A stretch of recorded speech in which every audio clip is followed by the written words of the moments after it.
kuburan yang pertama itu disiksa gara-gara ketika dia hidup, ini orang Islam, kuburannya orang Islam ini, ketika dia hidup sering adu domba, bagian jadi provokator, memprovokasi kemana-mana ceramahnya ya ngajari wong musuhan, itu adu domba. Orang Islam pun tetap disiksa oleh Allah. Terus yang kedua, wa amal akhir, gara-gara la yastabri'u minal baul, tidak pernah bersih dari sisa air kencing. Akhirnya Rasulullah mengambil jari datan kayu pelapa kurma, dibelah jadi dua sama Rasulullah, ditancapkan. Satunya ditancapkan kuburan pertama yang suka adu domba, orang Islam yang suka adu domba. Satunya ditancapkan di kuburan yang kalau kencing, kalau istinja tidak pernah bersih, ada sisa.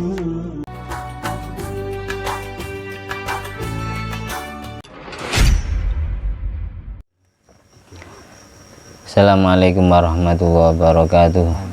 Alhamdulillahirabbil alamin alladzi bi ni'mati tatimmu sholihat wa bi dzikri sulahai tatanazzalu rahmat wal barakat wassalatu wassalamu ala sayyidis sadat sayyidina maulana Muhammadin qutbil qadat wa ala alihi washabi al anjumi zahirat amma ba'du. Allahumma sholli ala ruhi sayyidina Muhammadin fil arwah wa ala jasadi fil ajsad wa ala qabri fil kubur wa ala alihi washabi wasallim. Rabbi shrah li sadri wa yassir li amri wa hlul 'uqdatam min lisani yafqahu qawli. Rabbi zidni ilma warzuqni fahma. Allahumma ftah alaina futuhal arifin waj'alna khalisatan liwajhikal karim. Allahumma rzuqna fahman nabiyyin wa ilhamal malaikatil muqarrabin. Allahumma nawwir qulubana binuri hidayatika kama nawwartal arda binuri syamsika. Rabbana anfa'na bima 'allamtana. Rabbi 'allimna alladhi yanfa'una. Rabbi faqihna wa faqih ahlana wa qarabatin wa ashabin lana fi dinina. Allahumma inna na'udzubika min ilmin la yanfa' wa qalbin la yakhsha wa amalin la yurfa' wa du'ain la yusma'. Allahumma sholli ala sayyidina Muhammadin wa ala ali sayyidina Muhammad madanil judi wal karma bail ilmi wal hilmi wal hikam wa barik wa sallim. Alhamdulillahi rabbil alamin. Al-Fatihah. Bismillahirrahmanirrahim. Alhamdulillahirabbil alamin arrahmanirrahim maliki yaumiddin. Iyyaka na'budu wa iyyaka nasta'in ihdinas siratal mustaqim siratal ladzina an'amta 'alaihim ghairil maghdubi 'alaihim waladdallin. Yang kita baca halaman 60, tapi nanti kita selingi bab Ramadan ya. Meskipun yang kita baca satu hadis atau satu maqalah, pakai selingan di penutup nanti. Bismillahirrahmanirrahim, halaman 60, makalah yang ke-13. As-salafu qalu, yang tidak bawa kitab lihat di grup itu sudah difoto. As-salafu, ulama klasik, ulama kuno, ulama dulu, qalu berkata, mangkoro al-hawasiyah ma hawa syai', barang siapa yang membaca kitab hasyiah. Hasyiah itu kitab penjabaran yang menjabarkan kitab syarah. Kitab syarah itu yang mendetailkan kitab matan gitu, urutannya gitu. Jadi ada matan, ada syarah, ada hasyiah. Jadi hasyiah ini urutan terakhir. Nanti kalau ada lagi namanya tarsyih atau taklikan gitu. Mangkoro al-hawasiyah, barang siapa membaca kitab hasyiah ma hawa syai', dia tidak akan menghimpun segala sesuatu, dia tidak akan menguasai ilmu yang ada di syarah. Qala Habib Muhammad bin Salim Al-Bar rahimahullah ta'ala, wa yustasna min dalik, dikecualikan dari hasyiah yang tidak bisa mencakup keseluruhan keterangan yang ada di syarah adalah Hasyiatul Baijuri. Kalau hasyiah yang dikarang oleh Syekh Ibrahim bin Sulaiman Al-Baijuri itu mencakup semua ilmu, mendetailkan semua syarah, mendetailkan semua matan. Hasyiah Baijuri, beliau menghasyiai kitab syarahnya Syekh Muhammad bin Qasim As-Sakandari, ulama dari Alexandria, Mesir. Beliau termasuk mursyid Thariqat Sadiliyah, Syekh Muhammad bin Qasim As-Sakandari. Beliau kitab Fathul Qorib itu mensarai kitabnya Syekh Abi Suja, Syekh Abi Thayyib, kitab Takrib yang kemarin kita bahas sejarahnya Syekh Abi Suja yang makamnya tidak jauh dari makam Rasulullah, hanya beberapa langkah saja, hanya saja sama orang Saudi batu nisannya beliau dicabut sehingga hilang jejak kita, tapi kalau di sejarah masih tercatat. Kitab Hasyiatul Baijuri ini fa inna mulhaqatun bil mutun, ini dipertemukan dengan matannya, jadi menghimpun keterangan matan juga menghimpun keterangan syarah, jadi semuanya dibahas, bukan hanya syarah. Biasanya kalau kitab Hasyiah itu hanya membahas syarahnya, tapi kalau Hasyiatul Baijuri membahas syarah sekaligus matannya.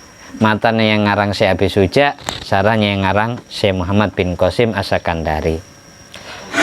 Saya tahun 2006 dan 2007 saya hatam kitab Baijuri, saya baca 2006 saya baca juz 1, 2007 saya baca juz 2-nya. Jadi saya pernah hatam Baijuri itu, saya baca sendiri. Itu sebagaimana keterangan yang ada di kitab Tadhkirun Nas. Yang jelas yang ngarang ini bukan orang sembarangan. Syekh Ibrahim Al-Baijuri ini punya murid juga alim namanya Syekh Abdullah bin Hijaz Asy-Syarqawi, pengarang kitab Hasyiatus Syarqawi. Meskipun pelajaran sanawiyah, Baijuri pelajaran ibtidak, tapi gurunya yang Baijuri ini Syekh Abdullah bin Hijaz Asy-Syarqawi itu juga alim, bahkan punya karya syarah hikam Syekh Abdullah bin Hijaz Asy-Syarqawi, sama-sama orang besar. Beliau tidak berani nulis kitab, ngarang kitab, ngajar kitab sebelum beliau melakukan wudhu dan sholat 2 rakaat. Jadi sangat hati-hati ulama dulu itu, beda dengan kita ya, sudah ngentut, sudah qatil haja, ngaji ya enggak punya wudhu, baca kitab enggak punya wudhu, beda dengan kita. Mudah-mudahan kita dapat barokahnya semua ulama, semua walinya Allah yang ngarang kitab yang kita baca.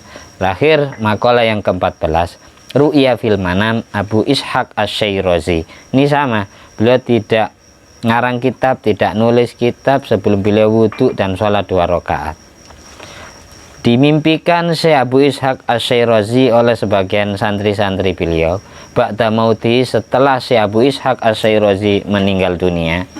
Beliau ini pengarang kitab At-Tanbih, kitab menerangkan fikih, juga pengarang kitab Muhadzab. Kitab Muhadzab itu disyarah oleh Imam Nawawi jadi Syarhul Muhadzab, jadi kitab majmu' ya. Abu Ishaq Asy-Syairazi termasuk ulama kuno, ulama salaf.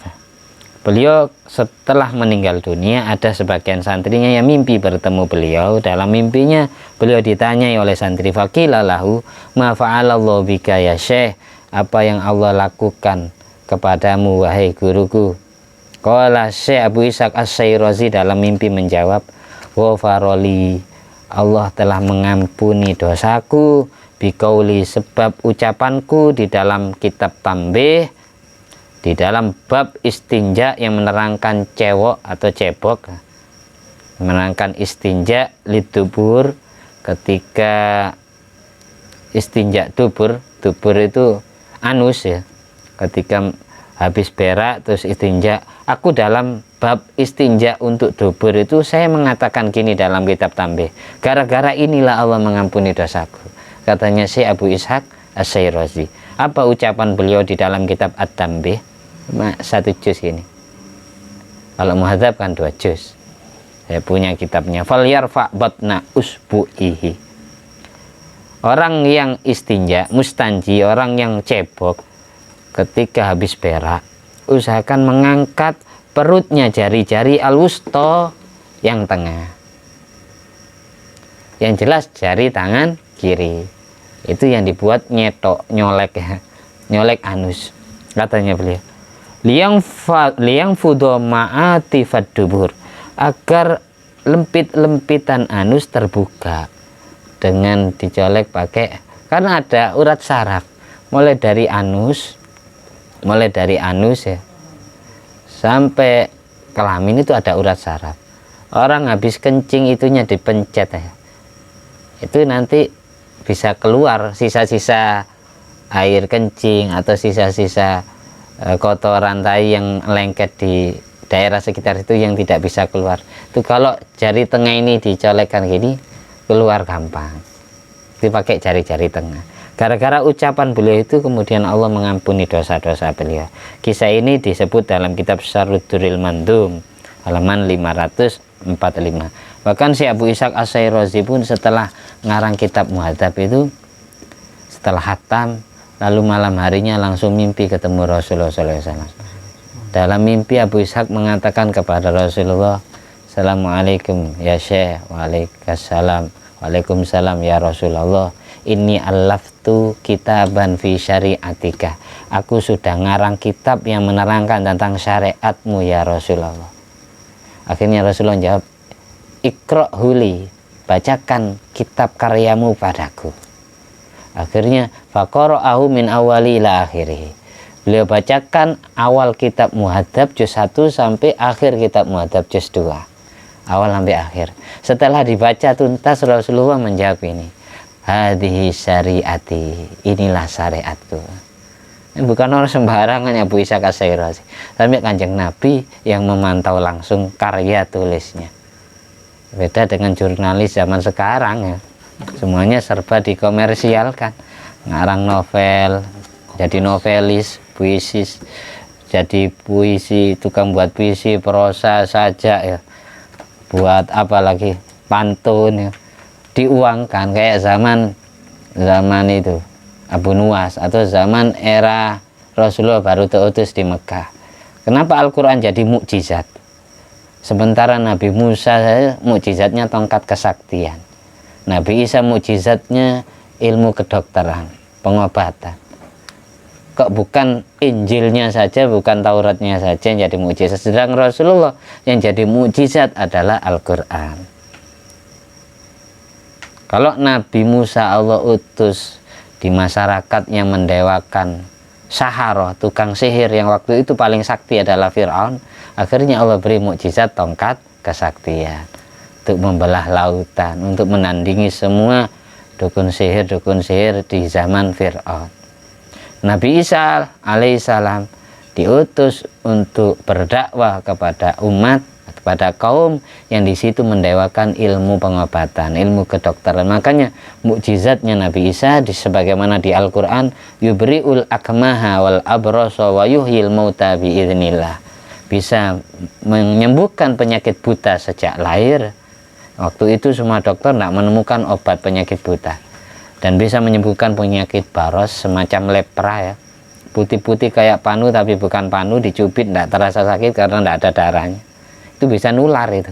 Orang tua punya penyakit itu, anaknya bisa punya nanti. Makanya bahaya. Waktu itu tidak ketemu obatnya. Penyakit belang, penyakit baros itu. Dengan diusap tangan Nabi Isa dan didoakan sembuh. Dan Nabi Isa diberi mukjizat menghidupkan orang mati. Yuhyil mauta. Waktu itu tidak ada obatnya. Kalau sudah mati tidak ada istilah mati suri. Sejak kedatangan Nabi Isa mulai ada mati suri. Jadi antara yang pernah dihidupkan Nabi Isa itu putranya Nabi Nuh yang bernama Ham bin Nuh, itu pernah dihidupkan. Tidak jauh dari itu di era Syekh Abdul Qadir Jilani, Syekh Abdul Qadir bisa menghidupkan orang mati karena terjadi perdebatan orang Nasrani sama orang Islam. Jadi unggul-unggulan Nabi, Nabiku Isa bisa menghidupkan orang mati, Nabimu Muhammad tidak pernah dalam sejarah menghidupkan orang mati. Berarti Nabiku lebih hebat, katanya orang Nasrani. Waktu itu masih belum nama Kristen, masih Nasrani gitu. Akhirnya perdebatan orang Islam sama orang Nasrani disaksikan Syekh Abdul Qadir. Aku bukan Nabi, tapi aku umatnya Nabi, tapi aku bisa menghidupkan orang mati, katanya Syekh Abdul Qadir. Oh masa kamu umat? Iya, saya bukan Nabi, tapi umatnya Nabi Muhammad. Bukan itu tolak ukur orang itu derajat tinggi, bukan mukjizat menghidupkan orang mati. Kalau Nabi tidak pernah menghidupkan orang mati berarti tidak hebat.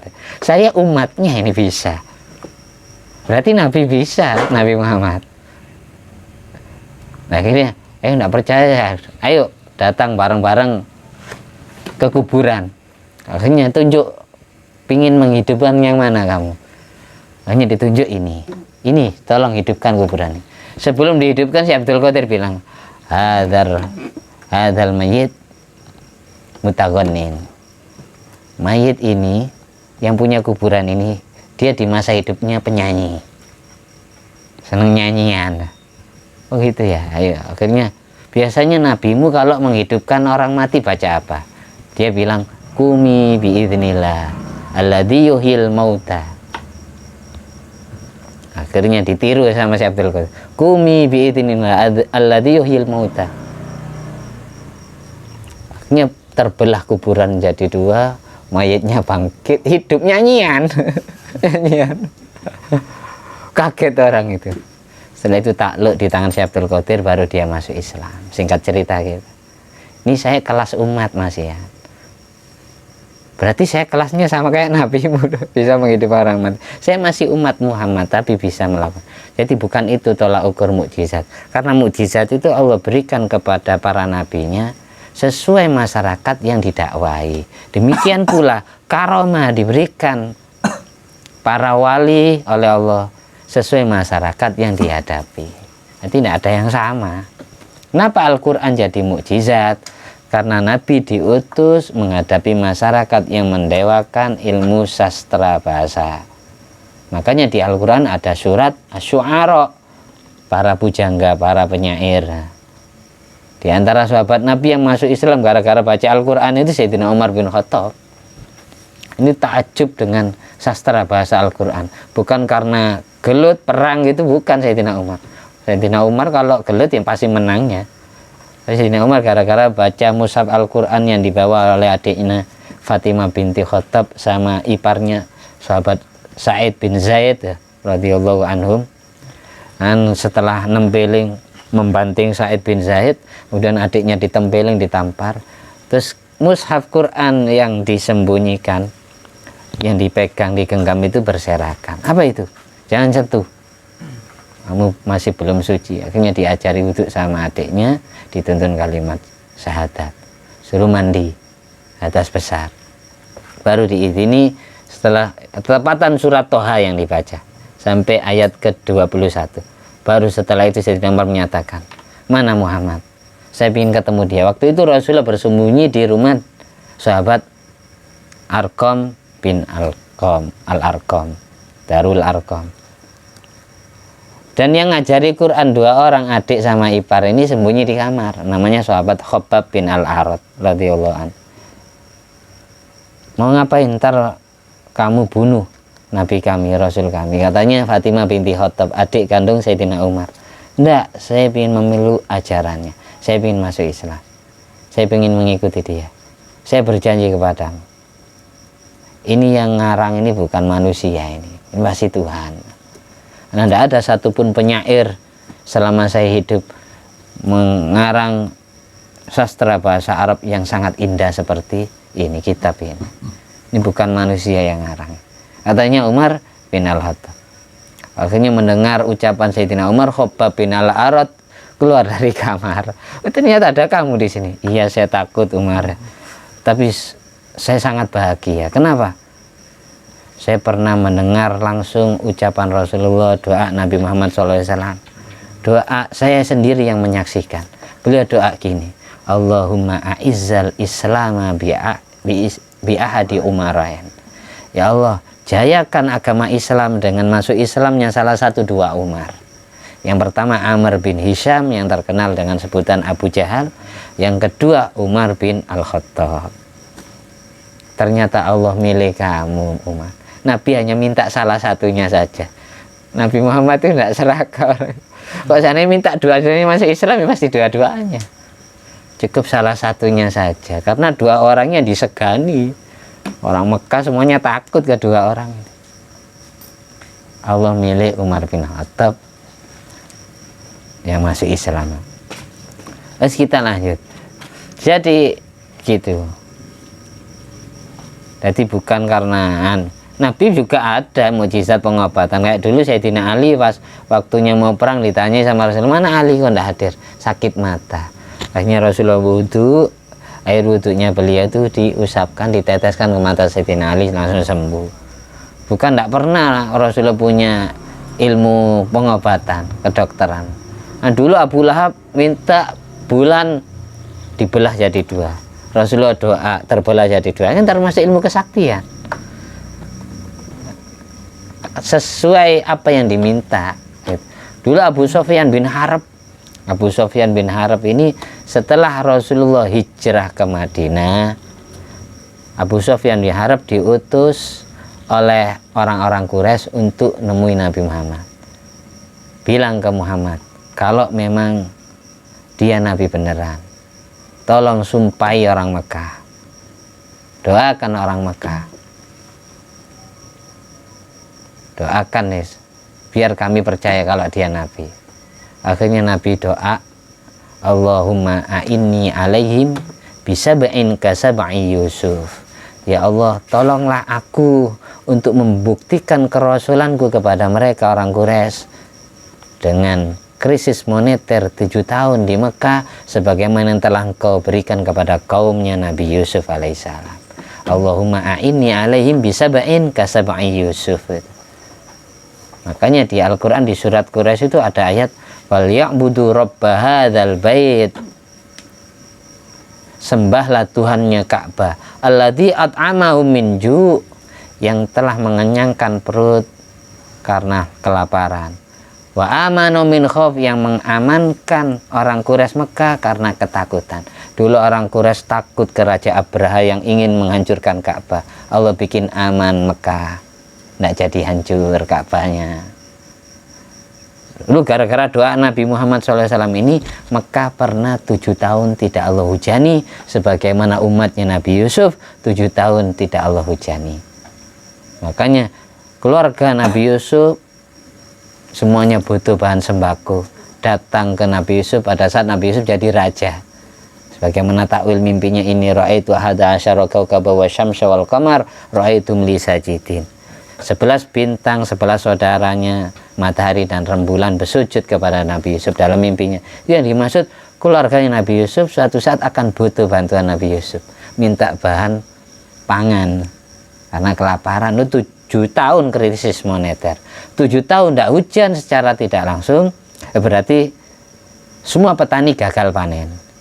Beras tidak panen, gandum tidak panen, air pun tidak nyumber, sumur pun kering karena 7 tahun tidak hujan. Setelah itu Abu Sufyan bin Harb diutus lagi oleh orang Quraisy untuk menemui Nabi Muhammad di Madinah. Dari Mekah ke Madinah itu jauh 5 jam. Naik kuda, naik onta, naik bis 5 jam. Nah, itu yang jelas bawa rombongan Abu Sufyan. Katanya engkau diutus sebagai rahmatan lil alamin. Kenapa kamu tega melihat umatmu, kaummu sengsara, mati kelaparan, mati kehausan? Hanya Nabi doa lagi minta dituruni hujan. Sekali doa langsung turun hujan di Mekah selama 7 hari, tidak berhenti-berhenti. Abu Sufyan diutus lagi ketiga kalinya ke Madinah agar Nabi berdoa lagi kepada Allah agar hujan segera diberhentikan karena 7 hari overdosis, kebanjiran kan, rumah-rumah banyak roboh, ladang sawah banyak terhanyut air. Oleh karena itu pada saat Rasulullah datang dari Madinah ke Mekah lagi, dalam sejarah diceritakan Fathu Mekah itu tanpa ada peperangan. Mereka banyak berbondong-bondong masuk Islam, termasuk keluarga Abu Sufyan bin Harb. Ini masuk Islam. Muawiyah. Abu Sufyan bin Harb ini punya kakak perempuan namanya Ummu Jamil. Ini istrinya Abu Lahab. Abu Lahab itu adik kandung ayahanda Nabi Muhammad SAW. Tapi tidak beriman. Abu Sufyan bin Harb. Abu Sufyan bin Harb juga punya adik perempuan, punya anak perempuan. Ibunya sahabat Sa'ad bin Abi Waqqas. Sa'ad bin Abi Waqqas itu ibunya anaknya Abu Sufyan bin Harb. Pada saat Fathu Mekah masuk Islam bareng-bareng sekeluarga, keluarga Abu Sufyan bin Harb. Kita lanjut. Saya Abu Ishaq As-Syairazi. Ini fikih tapi penting. Ini ada keterangan penting fikih ya. Jadi disyariatkannya istinja. Suri al-istinja dalam kitab Fathil Alam liwat ilhuril in kama qalau Ibnu Abbas. Ibnu Abbas mengatakan disyariatkannya istinja cebok ini untuk menyetubuhi bidadari surga. Hasilnya gitu. Makanya ada syarat istinja. Jangan meremehkan istinja ini. Tapi istinja dengan air zam-zam hilaful aula. Bahkan ada yang mengharamkan sebagaimana di kitab Ubab. Air zam-zam itu buat wudu enggak apa-apa, tapi buat cebok jangan.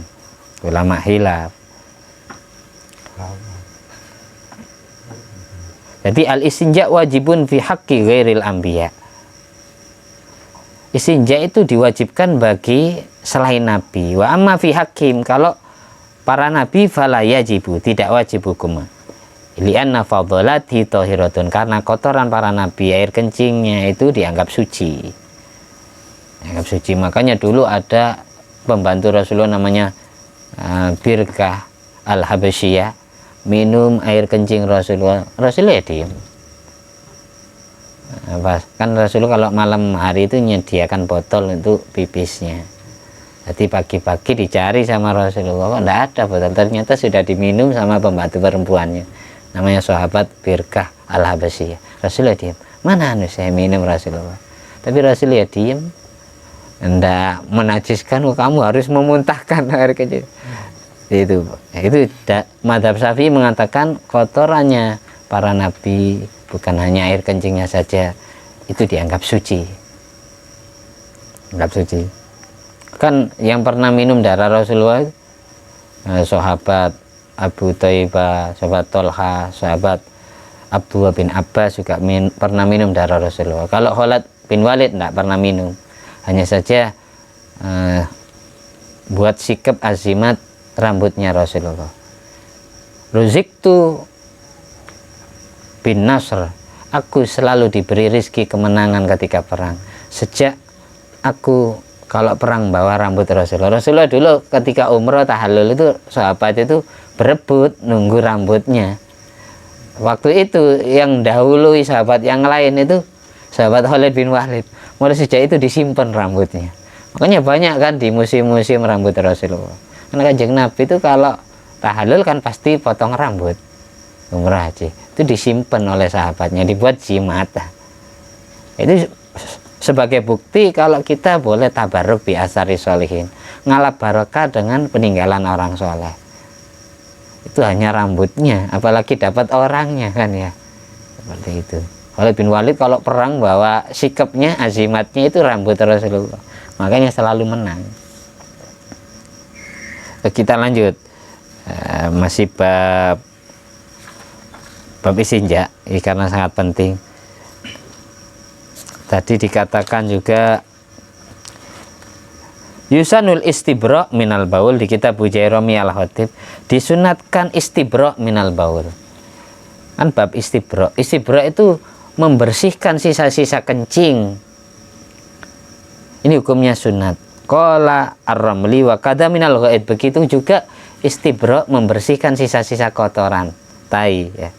Qala sabra malisi wa qiyasuma fil mar'ah yahsulu dzalika biwad il yusra ala majral ghaid.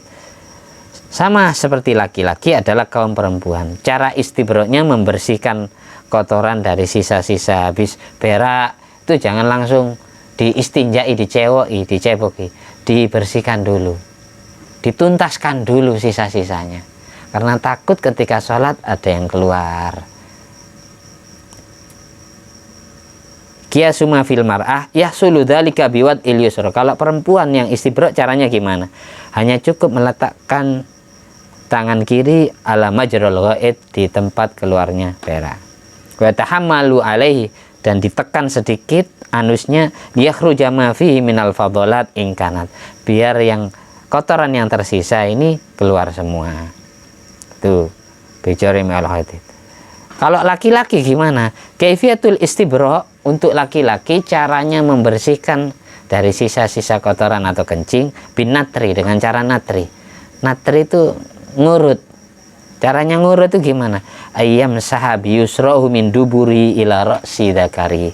Dia usapkan jari tangan kirinya mulai dari dipencetkan mulai dari anus sampai kepala penis. Mulai dari anus dipencet. Wa yu'iduhu bilutfin. Jangan hanya satu kali. Berarti mencet ini anggap amit ya. Nah, ini anggap kelaminnya. Jadi dipencet dari anus sampai bawahnya ini bunder-bunder, terus baru sampai sini di sini. Itu dipencet. Wa yu'idu bilutfin, ulangi dengan lembut. Jangan cukup satu kali, ulangi lagi sampai 3 kali. Dia khruja ma baqiya, agar sisanya betul-betul keluar, ingkana kalaupun masih ada. Wa yakunu dzalika bil ibham wal musabbihah. Pakai jari jempol sama jari telunjuk tangan kiri yang dipakai. Bil ibham, jari jempol, kan gini, ini kelamin kita. Ini. Itu kalau kencing, kalau berak pakai jari tengah tadi, jari tengah. Kalau untuk dubur jari tengah. Jadi atau kita padukan. Jadi anusnya dipencet, misal kencing dipencet pakai jari ini, nanti di atas anus pakai ini, ibu jari sama jari telunjuk tangan kiri. Wa tadul mar'a asabi ayadiha al-yusra. Kalau perempuan cara istibrok kencingnya adalah dengan meletakkan jari-jari tangan kirinya ala anatia di atas bulu kelaminnya. Saya ulang lagi, kalau perempuan cara istibroknya membersihkan sisa-sisa kencingnya adalah dengan meletakkan jari-jari tangan kirinya di atas bulu kelaminnya yang mengitari vagina. Itu dipencet gitu. Karena apa? Kalau sampai tidak bersih akan jadi penyakit. Orang itu punya penyakit ginjal, hernia, gara-gara istibroknya tidak bersih, istinjaknya bersih. Kalau perempuan penyakit kista, nah, itu karena tidak bersih. Ini wajib kita sampaikan, karena tapi gini, yang bagi al-ihtiras minal mubalaghah fil istibra, alangkah baiknya jangan terlalu membersihkannya, jangan, karena apa? Membikin bahaya dan was-was. Wis cukup 3 kali wis yakin wis sudah bersih wis. Jangan sampai 10 kali, itu malah was-was, nanti tambah bisa kan. Nggak bersih, masih ada sisanya. Terus gini, di kitab I'anatul Thalibin dijelaskan yutlabu wujuban lirrajul wal mar'ah. Ini perlu diperhatikan. Wajib kalau istibra hukumnya sunat. Tapi kalau ini wajib bagi kaum pria dan wanita al istirkha indal istinja.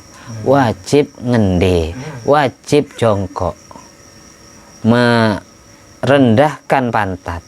Ketika kita cebok, laki maupun perempuan, itu wajib jongkok, wajib merendahkan pantat, tidak boleh berdiri, wajib hukumnya.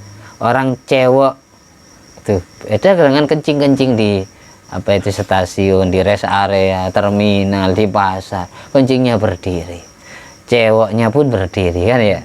Setelah itu wudhu, jelas ada sisa-sisa yang di bawah itu pelir, itu di atas anus, di bawah pelir, di bawah kelamin itu ada sisa-sisa kencing. Makanya wajib istirkha. Istirkha itu ngelembreaken pantat ya.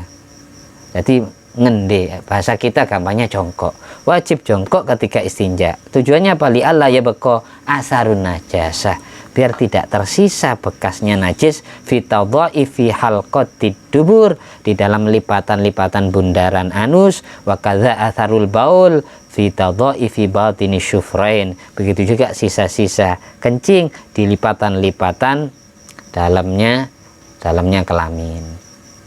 Perempuan maupun laki-laki, berak maupun kencing itu wajib ketika istinja istirkha, jongkok, wajib gini itu. Jangan sampai berdiri. Kalau berdiri nanti di bawah sini itu pasti ada sisa air kencing ya, Pak. Terus ada sisa-sisa kotoran yang nempel di anus. Kalau kita ceboknya berdiri. Kalau anak masih kecil nggak masalah, tapi kalau sudah besar diajari. Istinja wajib duduk, istinja wajib jongkok.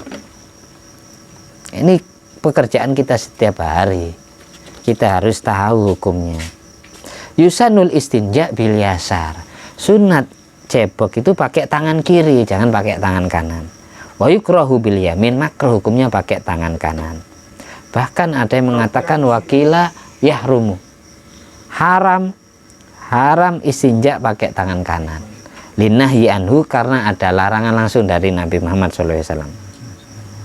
Tapi wa idah taja ilal yadaini, kalau memang kedua tangan dibutuhkan, fil istinja bil hajar, dalam istinja pakai batu dan semacamnya kayak tisu, ja'alal hajar fi yamini, maka letakkan batu di tangan kanan, wa akhadha dzakara biyasari, mengambil kelamin dengan tangan kiri, tsumma yuharriku wahda, kemudian digerakkan sendiri. Wa yusanwil i'timad alal usbu'il wusta fid dubur, ini tadi sama kayak keterangan yang ada di kitab kita di At-Tambih karya Syekh Abu Ishaq As-Sairazi. Sunat berpegang teguh kepada jari tengah fid dubur untuk urusan anus, baik itu kencing maupun berak. Idza stanja bil ma, kalau istinjaknya ceboknya pakai air, li'anu amkana, karena jari tengah itu yang memungkinkan untuk bisa mengeluarkan sisa-sisa kotoran. Jadi untuk anus dijojo pakai ini jari tengah, untuk kelamin pakai ini jari telunjuk sama ibu jari tangan kiri, itunya sunat pakai tangan kiri ya. Jangan sepelekan masalah ini. Dulu diceritakan ini, bahkan ini ada hadis riwayat sahabat Anas bin Malik, tanazzahu minal baul fa inna ammata adzabal qabri fa inna ammata adzabil qabri minhu, berbersihlah kalian dari kencing, karena umumnya siksa kubur kebanyakan gara-gara kencing. Nah, kita kerja jadi guru atau kerja di pabrik, kalau memang kerjanya pakai celana, kita wajib sangu sarung. Karena khawatir kita kencing ceroboh, ada yang nyiprat ke celana kita. Jadi sarung dibuat kita sholat saja. Jadi yang dibuat kerja celana, yang dibuat kencing celana. Karena kalau kencing pakai celana itu susah kalau menuntaskan. Ya pakai sarung langsung, ISIS langsung. Makanya kalau kita kerja, usahakan kerja pakai celana, usahakan ya kita kuliah itu sangu sarung kita khususkan untuk sholat. Jangan sholat pakai celana, khawatir tanpa kita sadari ada yang nyiprat sisa-sisa kencing. Yang kuliah, yang kerja jadi guru ya Muhammadiyah nggak mau pakai sarung, jarang celanaan kan, khawatir. Kalau nggak tahu ilmunya bab istinja ini khawatir.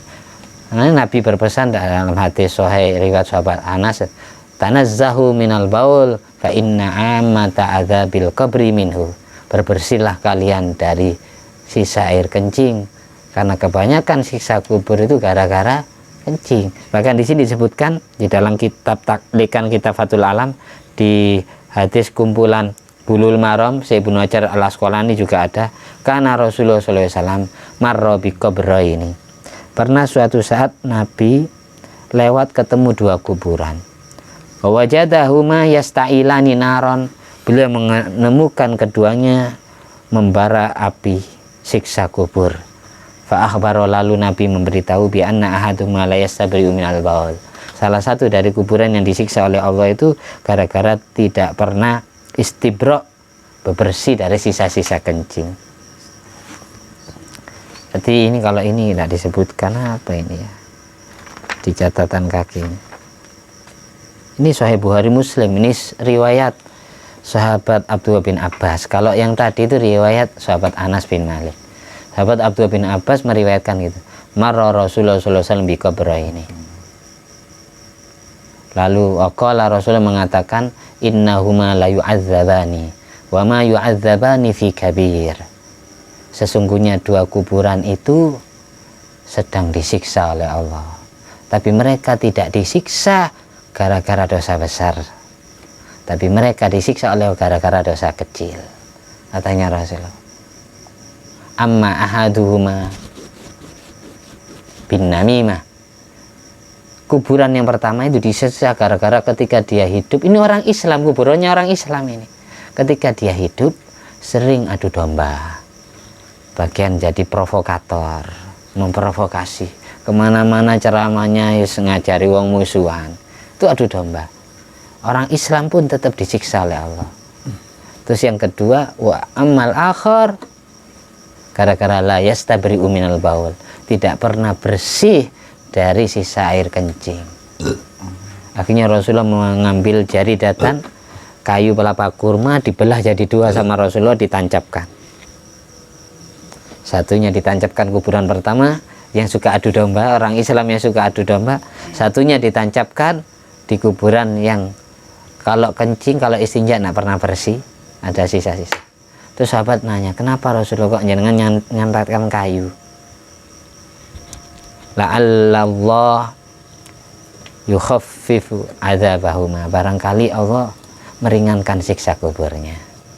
Karena selagi malam yaibas, selagi kayu itu belum mengering, selagi kayu yang aku tancapkan di kuburan itu belum mati, tambah hidup, tambah bersemi, maka tumbuh-tumbuhan yang tumbuh di atas permukaan kuburan itu akan beristighfar, mendoakan ahli kubur yang ada di bawah. Ini sebagai dasar bahwasanya kita ziarah ke kuburan sunat, dikasih air biar adem, tafaul dengan dinginnya air biar tidak kepanasan dengan api siksa kuburnya, tafaul dengan bunga wangi biar selagi bunga itu masih segar, masih basah, belum kering, maka bunga itu beristighfar, memohonkan ampunan untuk ahli kubur yang kuburannya ada tumbuh-tumbuhan di atasnya. Makanya Rasulullah langsung ditancapkan biar hidup, biar tumbuh, tambah bersemi, termasuk rumput-rumput. Bagi orang yang kerjanya bersihkan kuburan itu, jangan semuanya dibersihkan. Yang kita rapikan yang pinggir-pinggir kuburannya, jangan pas di atas kuburannya. Eman sayang, itu yang mendoakan ahli kubur. Sudah anaknya tidak pernah sambang ke kuburan, terus semuanya dibabat bersih, tidak ada yang doakan, kasihan. Jadi itu yang di Fathul Mu'in pun kayak gitu kan, ada yang pernah baca ya. Jadi semua tumbuh-tumbuhan yang hidup di atas permukaan kuburan itu beristighfar selagi masih basah, selagi masih hidup. Itu dasarnya. Gara-gara cerita ini bab istinja sampai bab kuburan. Ini jam berapa sudah? Tapi wis anu lewat ya. Ini baca satu bab Ramadan ya, sebagai penutup ya. Halaman 446 ya. Qala alaihi salatu wassalam, man shoma Ramadan, hadis yang kedua. Pokok setiap pertemuan kita ngaji bab Ramadannya kita baca satu ya. Qala alaihi salatu wassalam, man shoma Ramadan, barang siapa yang puasa Ramadan, wa qamahu, dan ibadah di bulan Ramadan, imanan, dengan hati iman percaya dengan rukun iman yang 6 itu, wahtisaban, dan mencari ridho Allah, mencari pahala Allah, betul-betul ikhlas, wahtisaban, betul-betul ikhlas, tidak keberatan, jadi tidak dijadikan beban puasa dan terawih dan semacamnya. Ghufira lahu ma taqaddama min dzambi, orang yang puasa Ramadan dan ibadah di bulan Ramadan dengan hati yang iman dan ihtisaban, mencari ridho Allah, maka Allah ampuni dosa-dosa dia yang sudah lalu setelah habis bulan Ramadannya. Wal iman itu huwa at-tasdiq biwa'dillah, membenarkan dengan janjinya Allah, janji surga. Wal ihtisab itu huwa al-ikhlas lillah, ihtisab itu orang ibadah ikhlas murni mencari ridhonya Allah, bukan selainnya. Jadi yang ibadah ikhlas itu fama ra'al haqqari ayatiha maka tabana alaihim illa batigha ridwanillah. Ibadah yang ikhlas itu mencari ridhonya Allah. Kalau sudah niatnya mencari ridho Allah berarti ikhlas, tidak berharap pahala-pahala, itu otomatis gaji. Jadi tidak perlu diminta, tidak perlu diniati. Kita mencari ridho Allah. Kalau Allah sudah ridho dengan kita kerja kepada Allah ya, kita ibadah kepada Allah, kita pasti digaji sama Allah. Gajinya apa? Gaji surga. Jadi jangan sampai kita ibadah mengharapkan makhluk ciptaannya. Surga kan makhluk. Jangan sampai takut nerakanya. iya karena budu.